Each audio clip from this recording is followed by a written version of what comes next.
Bueno, lindo, a mitad de la semana, hoy lo decía Eloy, nuestro productor, qué lindo que es analizar, o qué bueno que es analizar la semana política justo en el día del medio, el miércoles. Por eso invitamos a Carlos Fara, que es analista político, porque hay problemas que vienen agudizándose, sobre todo en lo que tiene que ver con el poder del presidente, que se ve cada vez más debilitado. Hoy se conoció una encuesta que dice que solamente tiene un 17% de aprobación general la gestión de Alberto Fernández. Es muy poco, incluso para los votos que saca el peronismo, los votos que saca el kirchnerismo, que es uno de los partidos políticos con mayor caudal electoral de toda Latinoamérica, con mayor piso electoral de toda Latinoamérica, que aún en su peor momento nunca baja de un 30 o un 35%. Por eso es una situación muy particular que lo vamos a analizar con Carlos. ¿Cómo te va, Carlos? Gracias por estar con nosotros. Buenas noches. Es cierto esto, el peronismo siempre, hasta en sus peores momentos, ha tenido un piso electoral muy alto. Se ha jactado de estar 35, 40 puntos, aún perdiendo elecciones, tiene la consideración popular. Pero cuando uno mira las encuestas, pocas veces un gobierno peronista tuvo tan baja aprobación, ¿no? Sí, bueno, acá hay dos cosas, ¿no? La primera es, le ha tocado algunas situaciones excepcionales. Excepcional, la pandemia, por Y ejemplo. desde ya, y ahora el tema de la guerra, etcétera, pero digo que en general se suponía que el peronismo tenía como suerte, ¿no? Sí. Que agarraba los buenos momentos, etcétera. Bueno, esta es una situación excepcional frente a un presidente que no es líder del peronismo y tampoco, digamos, es el que más manda dentro de esta coalición de gobierno. De manera que estamos en una situación muy rara y ese desdibujamiento del cual vos hablabas recién hace que efectivamente, más allá del contenido de la gestión, también la gente, al ver desdibujado el liderazgo, también obviamente ve desdibujada la gestión en general. Y esta es un poco, digamos, la situación que estamos viendo, que ya se vio reflejada en la elección del año pasado, cuando empezamos a ver voto peronista que se había quedado en la casa y que fue muy difícil de movilizar, ¿no? Lo que pasa es que también, yo no creo en las crisis de comunicación, creo que hay crisis de gestión. La comunicación puede mejorar o no, Totalmente, claro. puede ser un bálsamo para dar una gestión, pero ahora las crisis son de gestión. Pero el gobierno, justo cuando va a anunciar el pacto social, el acuerdo de precios y salarios que tiene ese proyecto, sale Vélez y habla del control de las redes sociales. Igual cayó pésimo, se puso hasta propia gente del gobierno, porque hasta gente del Frente de Todos salió a cuestionar la presentación de un posible control de las redes sociales. Digo, se pega tiros en el pie el propio gobierno también, Sí, ¿no? sí, además con los personajes, digamos, que suponía que eran más rescatables, ¿no? Más presentables del gobierno, como Gustavo Vélez, que hasta acá venía teniendo un perfil Perfil muy absolutamente bajo, ¿no? bajo, digamos, había decidido no dar reportajes por una decisión personal, familiar, que se meta en un tema, digamos, tan urticante, tan complicado, innecesario. Después tuvo que salir a aclarar que era una cuestión de buenas prácticas, digamos, que no tenía que ver con ningún tipo de regulación, innecesario. Eso se llevó la noticia, cuando en realidad después el tema del acuerdo o empezando un diálogo con empresarios y sindicatos podía ser eventualmente una buena noticia, digo, para el gobierno, pero que ni siquiera puede disfrutar ese tipo de buenas noticias, ¿no? Claro, no pueden terminar de plantar una idea que ellos mismos la matan con un error de comunicación. Porque en Absolutamente. realidad, decir, estamos pensando, vos fíjate, pensando un proyecto de ley para regular las redes sociales, ni siquiera está el proyecto, ni siquiera está el debate en el Congreso, y todos terminamos hablando de eso y no del acuerdo de precios y salarios que el gobierno tenía presentado, o Matías Culfas había preparado con un sector del empresariado y dirigentes sindicales, que dentro de todo podía ser hasta una buena noticia, ¿no? Totalmente así, totalmente así. Bueno, eso, a ver, mira, cuando el liderazgo falla, todo se empieza a desmoronar, todo se empieza a desarticular. Y eso es lo que está pasando, digamos, con este gobierno, yo te diría, en realidad casi desde el principio. O sea, salvo en los primeros 2 meses de la cuarentena, te diría que en general se nota como mucha desarticulación del liderazgo y obviamente todo lo que viene atrás, digamos, no hace más que profundizar esta sensación. Pero ¿sabés quién da la impresión que celebra o le señala más esos errores al gobierno? El kirchnerismo, que son sus socios políticos. Lógico. O sea, no parece ser a la oposición, en este caso, disfrutar de esos errores. Parece que los que se jactan de decirle, miren, se están equivocando, son un desastre, son los propios kirchneristas. Sí, sí, totalmente, porque de alguna manera, digamos, el kirchnerismo le ahorra trabajo a la oposición. Claro. Es decir, ¿para qué te vas a meter en debate si ellos mismos se pelean? Entonces, obviamente, la recomendación para la oposición sería lógica. Decir, no te metas, deja que no interrumpas a tu enemigo mientras se esté equivocando, decía Napoleón, ¿no? ¿Ves posible un acuerdo, un encuentro, Cristina Alberto, para saldar diferencias, para acordar? Porque si no ocurre eso, si no hay una bandera blanca y un acuerdo por lo menos público, porque hasta ahora lo que nosotros suponíamos o que hablábamos que sucedía entre bambalinas hoy es absolutamente público, ¿no? Totalmente así. Si no muestra un acuerdo público, le va a costar mucho a Alberto estos 20 meses, 21 meses que le quedan de gobierno. Sí, totalmente así. Primero, digamos, yo veo complicado que haya un encuentro próximo, digamos, de corto plazo. Porque además todos sabemos, digamos, que es una discusión que cada vez que se hablan terminan un poco los gritos. Es muy difícil, digamos, componer una relación desde ese punto de vista. Entonces, de ese lado, digamos, todos los actores, los que están dentro del frente, los otros actores políticos, los sindicatos mismos, digamos, y el empresariado, ¿a qué te vas a sentar a dialogar con un gobierno que no se sabe muy bien, digamos, quién manda ni para dónde va, ¿no? Entonces, me parece que todo eso termina de incentivar el sentido de escenario desarticulado, y yo veo muy difícil que la situación hasta el final del gobierno de Alberto sea muy diferente a esta que estamos viendo, ¿no? ¿Pensás que esto va a ser como una especie de limbo hasta diciembre del 2023? Yo veo, hasta acá, digamos, veo como una especie de larga agonía, ¿no? Porque efectivamente, digamos, Alberto está claro que no quiere echar leña al fuego, y al no echar leña al fuego, claro, tampoco resolves el problema, Claro. ¿no? Y por supuesto Cristina dice, bueno, qué sé yo, el presidente es él, que decida él, ¿no? Hoy hubo una reunión bastante particular entre Máximo Kirchner, que uno dice está más con un pie afuera que adentro. Hoy me comentaba en la radio, me lo dijo al aire, por eso lo puedo contar, Gerardo Milman, diputado del PRO, decía que ellos en el Congreso ven que ese bloque del Frente de Todos se va a dividir. Y en el Senado también, o sea que va a haber dos bloques, que el kirchnerismo va a armar su propio bloque en breve. Es algo que se habla mucho en los pasillos del Congreso. Y lo ves a Máximo Kirchner, que es líder de ese espacio dentro de en la Cámara de Diputados, reunirse con Pablo Moyano.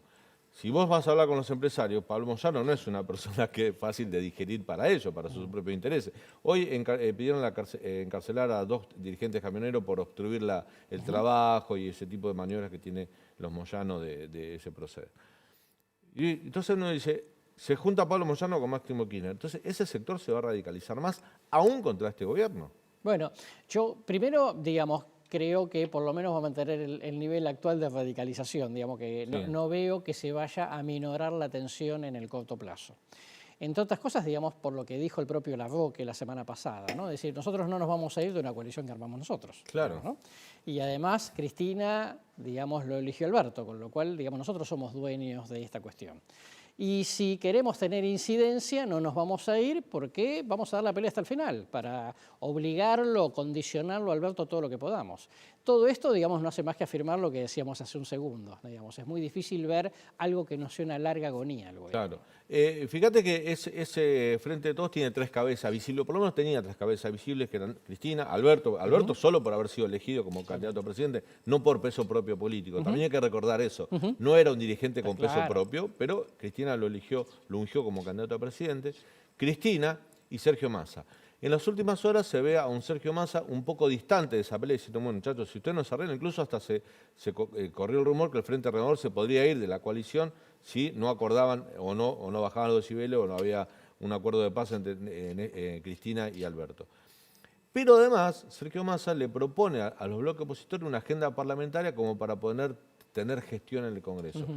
¿Está buscando Sergio Massa salir airoso de ese lío que es el Frente de Todos hoy? Sí, totalmente, ¿no? Totalmente. Me parece que, digamos, el haber puesto el cuerpo para que saliera el acuerdo con el fondo en diputados, obviamente, digamos, lo quiere cobrar de alguna forma, ¿no? Digamos, desde ya. Él de alguna manera, un poco, digamos, en chiste en el Congreso se dice que Sergio Massa es el jefe del bloque de los diputados opositores, digamos, al gobierno, ¿no? Pero bueno, todo esto tiene que ver con el hecho de que el personaje dice, yo vine a traer un capital político, que era importante en ese momento, no quiero quedarme subsumido, digamos, en que me lo consuman los otros 2 socios porque se están peleando. Por lo tanto, digamos, primero es llamativo lo que hace Massa, que ya venía manifestando, digamos, cada tanto algunas diferencias de opinión. Segundo, no vaya a ser que le tomen la palabra, porque con lo cual, digamos, todo el mundo lo va a convertir en actor principal en esta cuestión. Claro. Parece raro, pero no lo descarto. Sobre todo si todo el mundo considera que dice, bueno, a ver, más allá de un diálogo, vayamos y veamos, ¿no? Aunque no llegue a mucho, porque de esa manera, digamos, todos estaríamos como, por lo menos, mostrando la actitud. Está bien, pero Massa llama a un diálogo. Vos podés ser presidente de la Cámara de Diputados, ¿no? Y tu bloque oficialista tiene los suficientes diputados para tener quórum propio. Entonces digo, yo llamo un diálogo, pero la agenda la impongo yo. Ahora, cuando te faltan 14 diputados para llegar al quórum, 14 si están todos juntos, porque si el kirchnerismo se separa, no, te faltan mucho más. Y necesitas de la oposición, esa agenda de trabajo que propone Massa va a ser compartida con Juntos por el Cambio. O sea, Juntos por el Cambio le va a marcar la cancha. Y eso no sé si es lo que quiere el gobierno o lo que quiere el kirchnerismo. También hay que mirar ese escenario. No, ¿no? está claro. Ese es el negocio de Massa, digamos, está claro. Pero ¿por qué? Ahí está, ¿por qué es el negocio de Massa? Bueno, porque, a ver, no te olvides que Massa, digamos, rompe con el Frente para la Victoria, va a la elección de 2015 y fue el tercero más votado de la historia argentina, ¿no? Eso es un hecho, digamos, en sí particular. Entonces, el tema es, mira, yo me vine acá, digamos, pensando que efectivamente podía ayudar a que esto mejorara porque no me gustaba el gobierno de Macri. Ahora, si Juntos por el Cambio llega a proponer una agenda que está de acuerdo con la mía, bueno, yo también me puedo, digamos, sentar a dialogar, porque además durante todo el primer año de Macri, Massa se jactó de ayudar a Juntos por el Cambio en su momento a lograr la aprobación de 80 leyes, en las cuales obviamente negoció cosas, él dice, para mejorarlas. Entonces digo, no nos olvidemos nunca de eso, porque en realidad él se termina pasando del otro lado, entre otras cosas porque ve que Macri se hunde y que no tiene ningún sentido, digamos, quedarse en el medio. Pero no vaya a ser cosa que ahora que ve al frente de todos hundirse, entonces empiece, digamos, a pivotear del otro lado. Claro. Leandro tiene preguntas para vos. Bueno. Carlos, ¿qué dirigentes gozan con la simpatía de Cristina Kirchner para una eventual candidatura de cara a 2023? Te pregunto esto porque para instalar un nuevo nombre hace falta tiempo. ¿Y a qué tendríamos que estar atentos para identificarlos? A ver, mira, me parece que por una cuestión de lealtad probablemente Guado de Pedro, ¿no? Sea, digamos, además la figurita nueva, ¿no? No tener que desgastar o poner en juego previamente al propio Máximo, que además, digamos, no tiene buena imagen. Es bueno lo que vos preguntás, porque Guado de Pedro es un personaje de poco conocimiento. Efectivamente, cualquiera de esas figuras, digamos, necesitaría. Yo te diría que después, pero esto es a riesgo especulando, me parece que podría ser eventualmente una figura el gobernador Capitanich, ¿no? Que siempre fue, digamos, cristinista, fue su jefe de gabinete, de hecho. Pero bueno, claro, es una figura más gastada, ¿no? Desde ya, más allá de que pasó por Chaco. No tiene mucho más que eso, digamos. Después todo lo demás es como para inventar nombres, pero todo necesita, digamos, tiempo de instalación. Tendríamos que esperar, si fuera Guado de Pedro, que levante un poquito el perfil, ¿no? El fin de semana pasado estuvo en una entrevista en un canal de televisión, cosa que no suele hacer. Sí, totalmente así. Y además, bueno, el famoso viaje a España, ¿no? Va a España, dice, bueno, menos mal que arreglamos con el fondo, digamos. Es un personaje, digamos, que juega un poco de policía bueno, ¿no? Es decir, la policía mala, digamos, es Cristina o Máximo, el policía bueno, digamos, puede ser Guado de Pedro, digamos, de cara al resto del Frente de Todos, si es que, porque si no mantienen unido ese frente, el 2023 se va a ver muy complicado, ¿no? Carlos, vos llevas muchos años analizando la política argentina, conocés los actores del presente y conocés los actores del pasado. Es que hay muchos actores políticos que tuvieron mucho poder, que hoy ya no están en la escena política, bueno, no están, por distintas razones. Y uno mira los indicadores de pobreza, hoy, Leandro, recordame la pobreza de hoy, indigencia. 37,3% de los argentinos son pobres, estamos hablando de 10.800.000 personas. Lo más preocupante es la franja... Son 17.500.000 personas, me parece. No, 10.800.000. Y porque no es sobre el total de la población, sino sobre una muestra más chica. Es sobre la encuesta permanente de hogares. Claro. Pero lo más preocupante es la franja etaria, los chicos, o sea, los jóvenes de 0 a 14 años, ahí encontrás de cada 10 jóvenes, 5 son pobres. Bueno, hace años, por lo menos de la hiperinflación de Alfonsín, del fin de los 80, que la pobreza se disparó, 40%, vino el menemismo, estabilidad monetaria, todo, pero nunca performamos el 30% de pobreza. Vino la etapa de la salida, bueno, ahí nos fuimos al 50 y pico por ciento de pobreza, vino Néstor Kirchner, bajó la pobreza, pero ese núcleo duro de 30 y pico por ciento no lo puede perforar nadie. Es como que ya estamos acostumbrados a que hay un tercio del país que tiene que vivir de la asistencia social. Pero no pasa esto 1 año, 2, 5, ya llevamos más de 3 décadas con esta situación. Lo único que ha aumentado es la asistencia social para esa gente porque no es imposible incorporarla al mercado formal del trabajo. Es que esto sucede porque la política argentina no está a la altura de las circunstancias, no está a la altura de entender el problema. Sí, yo te diría que me parece que, digamos, lo que ha sucedido es que digamos, nadie se ha puesto, digamos, a lograr un consenso sobre qué hacer efectivamente con el tema de la pobreza. Además de otros temas, digo, pero particularmente sobre este.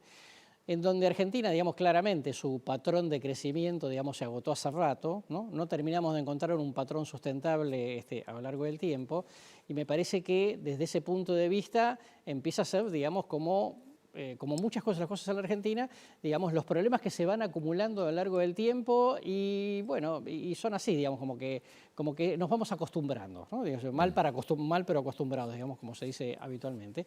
Yo creo que no solamente, digamos, es uno de los peores déficits de la Argentina, además en democracia, digamos, es decir, la verdad es que lo ha agravado la democracia el tema, ¿no? Y de hecho el otro día... Cuando recuperamos la democracia todos nos quedábamos, yo era muy chico, pero era con la democracia se come, se cura y se educa. Claro, totalmente. Y la verdad que creo que en los 3 niveles hemos ido para atrás, Sí, inclusive sí. hasta en abajo. Bueno, Sí. es cierto que en educación durante mucho tiempo se incorporó más chicos al sistema educativo de lo que había en los 70, los 80, pero la calidad educativa Sí, la se ha calidad educativa, desmejorado, sí, totalmente. la atención hospitalaria se ha mejorado al punto que han crecido las ofertas privadas porque la gente tiene un mango y lo invierte en atención privada porque los hospitales no dan abasto. Sí, O sea, eso de que se curaba, se educaba Sí. y se comía en la democracia fue perdiendo valor también. Sí, ¿no? totalmente, con un par de detalles, ¿no? El primero es una cosa que no pasaba en la Argentina, si vos tenías trabajo no eras pobre, ¿no? Claro. Pero ahora tenés trabajo y sos pobre. sos pobre, es terrible, ¿no? Y la otra cuestión que un poco se conoció en estos días, el análisis fue que bajó mucho la desocupación, ¿no? Pero anticipaban que no iba a bajar tanto la pobreza, precisamente porque se generó mucho empleo de baja calidad, y entonces sí, tenés más gente que trabaja, pero digamos que no tiene ingresos mínimos para la canasta familiar. Bueno, ¿Por qué Brasil, Uruguay, Chile, hoy lo está haciendo Paraguay, que no son países latinoamericanos como nosotros, con los mismos problemas? Incluso te diría que Brasil, entre los gobiernos de Cardoso y Lula, Cardoso ordenó un poco la economía, Lula profundizó un buen modelo, hizo una buena gestión. Sacaron a más de 20 millones de personas de la pobreza. Uruguay también bajó la pobreza a un dígito. Chile, con todas las limitaciones y el sentido elitista que tienen todos los circuitos, hasta de formativos, educativos que tiene Chile, tiene menos de un dígito de pobreza. claro.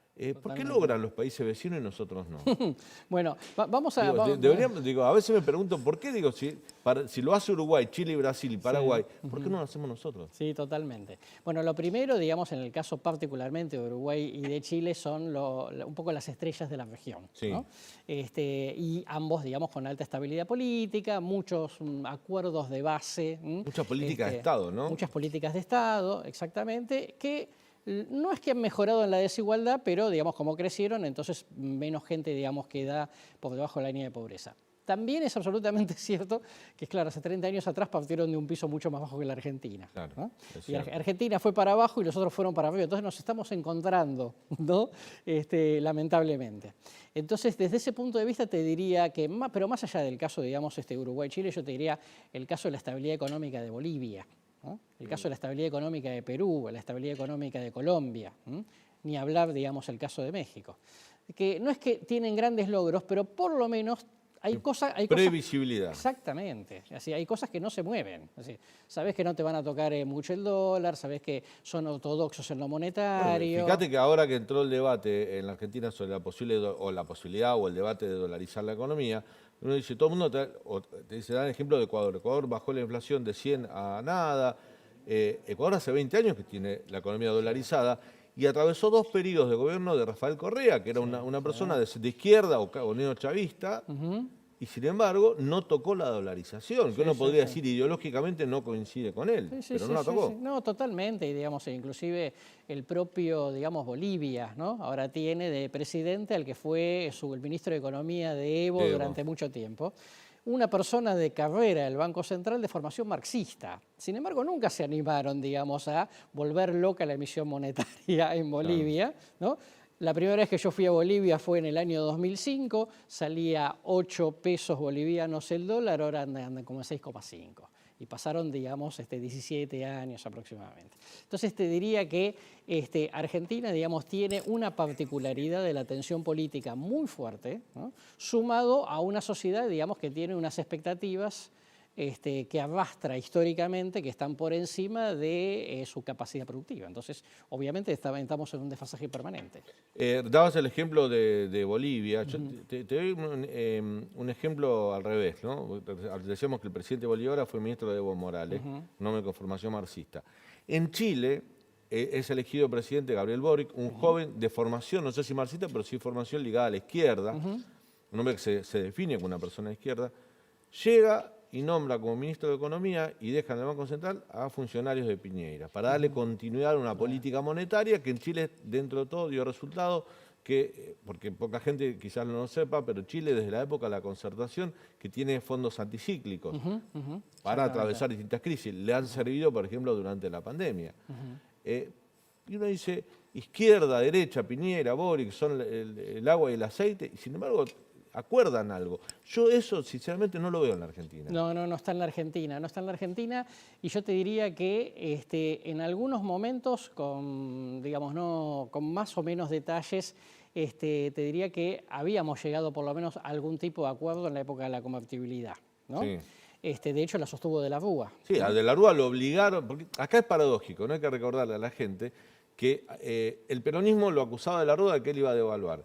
De la Rúa tuvo que grabar un spot antes de las elecciones, ¿vos te acordás, Carlos? Sí, Que decía, totalmente. quiero conmigo Sí. $1, un peso, conmigo 1 a 1. Y lo tuvo Totalmente. que grabar porque creo que era, ¿cómo se llamaba el asesor que tenía, que era un americano? Dick Morris. Dick Morris le dijo, andá a grabar esto, porque si la gente se convence que vos vas a devaluar, no te van a votar.